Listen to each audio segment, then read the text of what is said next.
I am Yamato Cannon, and this is Muffin, and you're watching Thorin's YouTube channel. TheShy is, in my opinion, the best top laner in League of Legends history. He's one of the best players from any position in League of Legends history. That is the force of how good he has been during his career. I actually wrote an article, I'll put it in the description box below, late last year, where it was about what an exceptional player he was. I kind of crowned him in that sense because I consider myself a connoisseur of the top lane carry position, particularly Koreans, if you know some of my favourite players, Flame, Smeb, etc. When he's in form, the eye test is unreal. His resume all checks out. He has the domestic championships, he has a world's title, but the problem is, he also made top 4 at another worlds, top 4 at MSI. Problem is, there is also a dark side to his play, contrasted to that day side, as it were, this nighttime version that cannot be ignored. And quite frankly, when it manifests itself, particularly in the LPL, it tends to lead fans to just write him off completely. You think, he's lost it, or he's washed, or you know what, he's fucked in the head. Or either for him then to suddenly flip the switch, it just happens out of nowhere, go to the day mode, the light mode, and have a scintillating performance and again be one of the best players in the world, one of the best players at his position, one of the most dangerous players in all of League of Legends. This most recent split being a great example of it. But first of all, let's just have a little quick history lesson of TheShy, because as I tried to point out in my article, people will think it's all just roses and sunshine and everything's beautiful because they saw him at Season 8 Worlds. So this is the point. People already were hyping him in 2017, but this is the story of TheShy. Pre-2017, and in fact, even during part of 2018, when RNG was the best team in China, not Invictus Gaming, the team that TheShy plays for, this was a guy who was too disconnected from his team. He didn't seem to play with them very well, and the rest of them, in theory, were a pretty good unit. He was overly focused on carry champions at a time when he had arguably, at times, looked like the best AD carry, someone who could compare with Uzi, certainly. He definitely had the best mid lane, and arguably the best mid lane in the whole world, by the way. He could be a liability, quite frankly. He could play too selfishly. He could play in a way that was just way too abusive and led to him being the one that was exploited, which is why when they had Duke as the sub there, they would just bring Duke in when they needed someone to just do their job as a top laner, play some tanks, peel, team fight well, play around the team and just don't lose lane. Like that's when they were like, listen, TheShy, what you're bringing, it's too much of a gamble, bring in the Duke. And they would win games. They actually looked better at times in, for example, playoff series. 2018 comes along. Listen, he was fantastic for most of that year, especially by the time we got to Worlds. He was as good as rookie as far as I'm concerned. And I wouldn't have been mad if people had given him the MVP for that entire Worlds run. I thought he was absolutely stunning. I don't think anyone in his role came even close to fucking with him. I know people remember fondly Bwipo and Licorice and these players playing well. They were not on the level of TheShy. And by the way, he showed it against Bwipo, but he would have shown it against fucking Licorice and he would have murked that guy. So 2019 comes, because they're the world champions. Everyone's riding high on them. They're so good. Obviously, they win the spring split.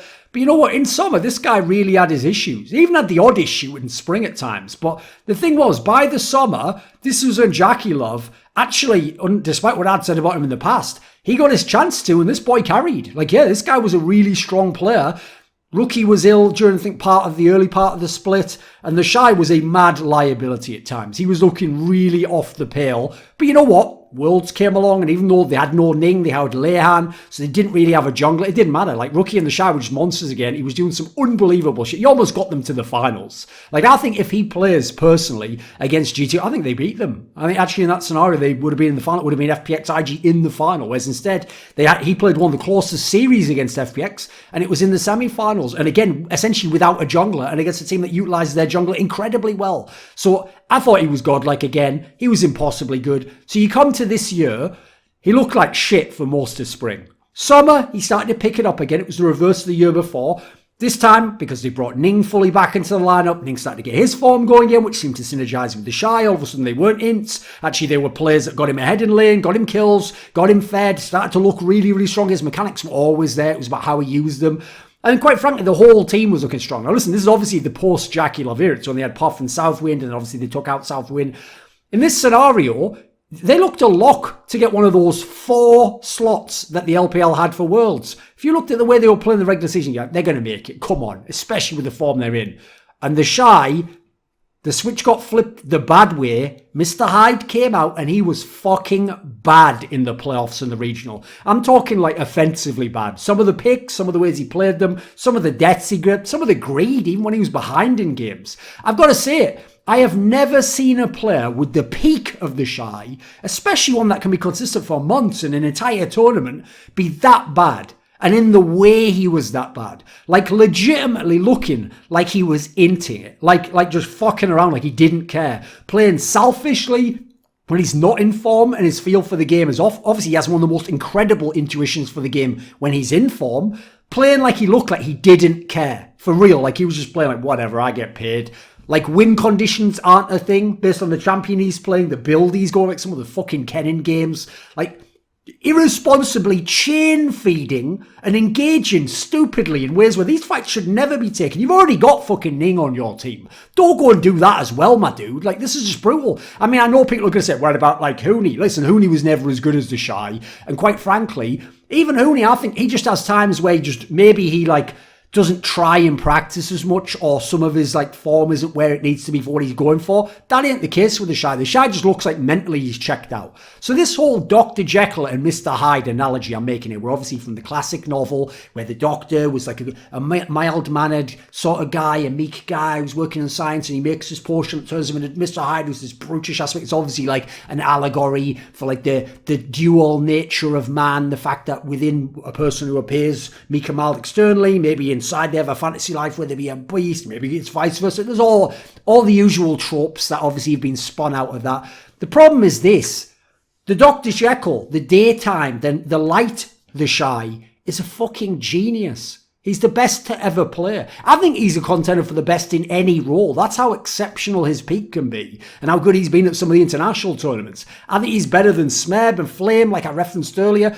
The problem is the nighttime, the doctor, the Mr. Hyde shy is sitting in the back the whole time lurking, and you never know when he's coming out. And that guy is one of the biggest liabilities I have ever seen. He drags the jungler way too much and for no good reason. He plays perverse matchups, the same ones that when he's in great form just make him a genius that it's impossible to draft against him. All of a sudden he's fucking up your draft.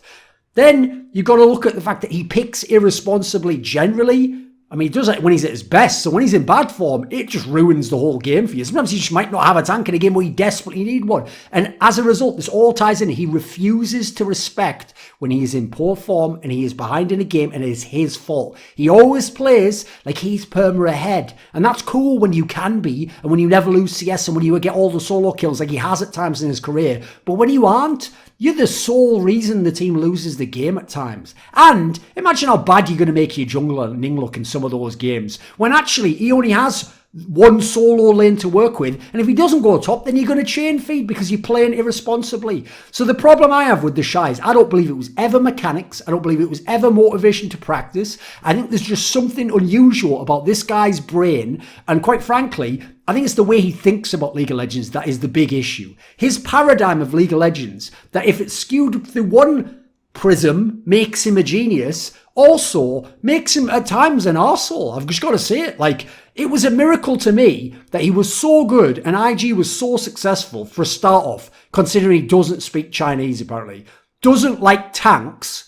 Holy moly, dude, you play in LPL, like it's not even a region traditionally of top lane carries. It's about playing around the AD carry. If you've got a strong one, you did in Jackie Love, he's gone now.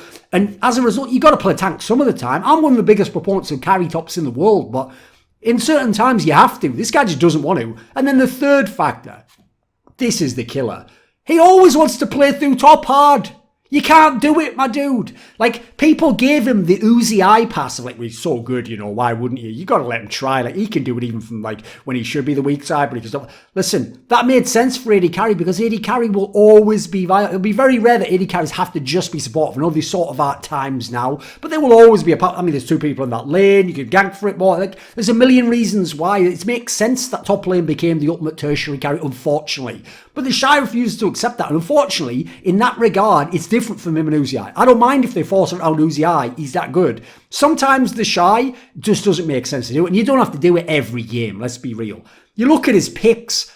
This guy never met a skill matchup he didn't like, no matter the circumstances. Like, he actually genuinely seems to think they aren't skill matchups. He just thinks if he plays the champion, I'm speculating obviously here, that he's just going to win because he is that good in solo queue. He brings an absolute solo queue mindset to the actual, like, pro level of the game, even in important matches. Like, if people don't know, there's a story from the Worlds they fucking won that is absolutely bonkers. It sounds cool when you know they won, but when you look at some of the dark games they had later with the Mr. Hyde, TheShy's, it's suddenly not as cool. It's actually been a bad teammate. So in the KT roster quarterfinals, the one that went all 5 games, I think it was game 3 when IG was going to win 3-0 and they had that like crazy base race. For this one, his coach, Coach Kim, the guy who later on went to T1, etc., and was in Samsung when they won Worlds. So like, I was won before. He's like won a lot of championships. Like, you listen to a guy like that, right? Nah.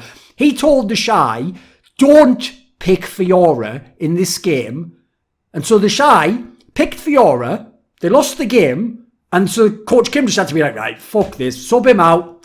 Bring in Duke. And as a result, out went TheShy's. Here's literally the story. Because it basically, it was actually retold in L magazine, like the men's version in, I think, China. And it was translated by one of the cool people who translate stuff from the LPL.